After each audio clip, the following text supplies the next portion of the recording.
Good morning, everyone. Happy Monday. Jeanette Biro here. I'm a medium and a channeler.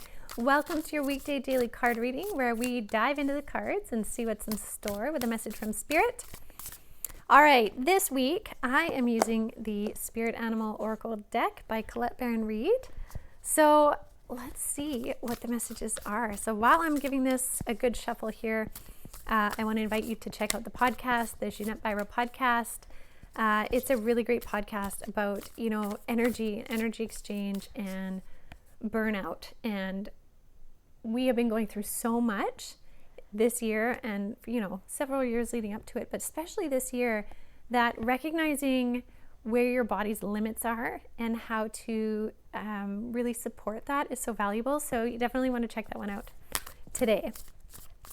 All right, let's see what Spirit has to share with the cards here. Okay, Spirit, any insights as we start this week?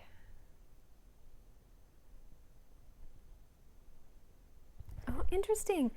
So they're saying also in connection to the podcast, they're saying also pay attention to where you may be noticing you have compassion fatigue. And that's a really interesting thing too. So often, and I imagine all of you watching this are beautifully compassionate people. And with the amount of change and struggle and things going on for everybody, plus yourselves, compassion is kind of being given in every which way. But there are times where we reach this point of compassion fatigue where we're like, I just don't have the energy to give anything anymore. And it doesn't mean you're a selfish person or anything like that. It just means you've hit your limit. So Spirit is saying, to really be okay if you find you've come to a point where you've kind of hit this compassion fatigue and you just can't anymore, take off the burden of thinking you're not kind or you're not giving. We have to give of ourselves when we can, but then we have to always prioritize our life force energy. And I know sometimes, like being a caregiver, for example, whether it's to children, elderly people, or people in your care, that's not such a straight black and white answer, right? But they're saying in all of this energetic movement right now, also be gentle with yourself when you've reached the point of compassion fatigue. Okay, so something to be said for that. So let's see what's in the cards.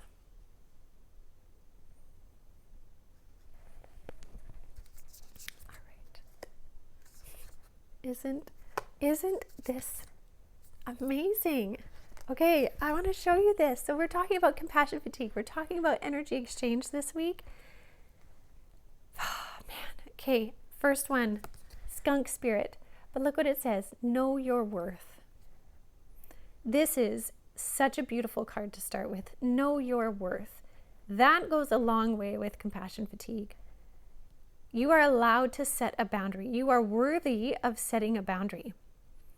You are worthy of your yeses, of your no's. You are worthy to express what feels right for you and what doesn't feel right for you.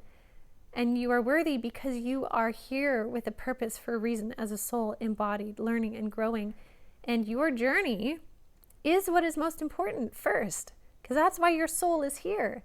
And when you recognize that, you realize how boundaries, forgiveness, all of the things we've talked about play into the whole idea of know thyself. You need to know thyself. You need to recognize that you are worthy of, first of all, knowing yourself.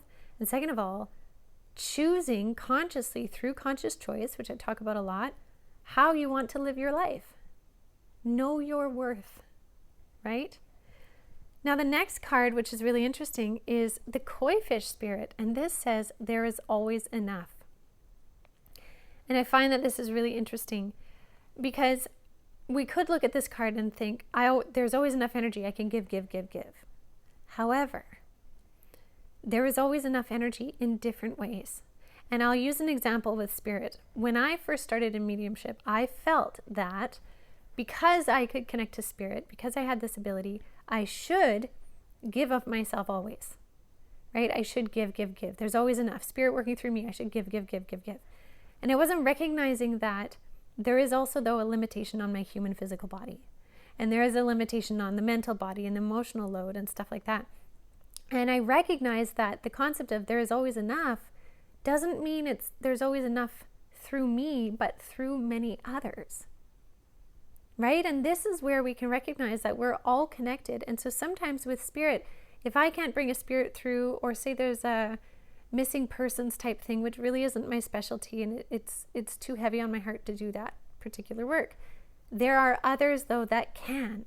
There is always enough. There are others that can help or step in when needed.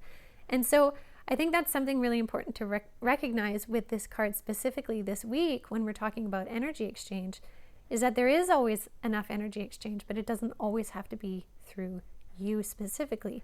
Your boundary allows you to refill your cup always, and there's a big value in that.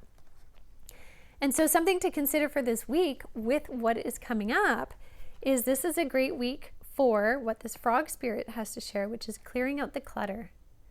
Clearing out your emotional clutter, your physical clutter, whatever it may be, letting go of baggage, letting go of old shoulds, coulds, and so on, so that you can come back to recognizing your worth, right? Allow yourself to even cut cords. Where could you maybe cut cords, release contracts? I talked about this recently too, about how you can release certain karmic contracts. Yes, that was in the July energy update. And if you missed it, go check it out. Because I talk about how clearing out the clutter, old contracts that you can't mend or fix, that you can then release to be able to move forward. Where in your life can you let go of things that are not helping you move forward so that you can be your fuller self, your fully energized self as you move forward? There's a huge energy support here for this week. I find this just fantastic. So here's a week of really noticing what you notice, right? Notice what you notice. Notice maybe where you are giving too much of yourself, maybe where you're putting too much pressure to give more of yourself where you can't. And allow yourself to sit with that for a little bit. Ponder it, reflect on it, and then move forward in choosing for you where you can declutter different aspects of your life mentally, physically, and emotionally. I think that's very cool. Because here's the cool thing is when you do that, you make more space for spirit to come in and fill those spaces with more energy, vitality, consciousness, wisdom, communication, you name it. So something to be said for this really interesting, strong start to the week. So I will leave that with all of you. Thank you as always for joining me, for connecting, commenting. Your shares are beautiful, all of that. And also I do want to say, if you want to stay up to date with what's happening, different course offerings and stuff, do sign up at avalonspirit.com and be part of our subscription, because we always keep people up to date on that as well. So thank you, everyone. Have a beautiful start to your week, and I'll see you tomorrow.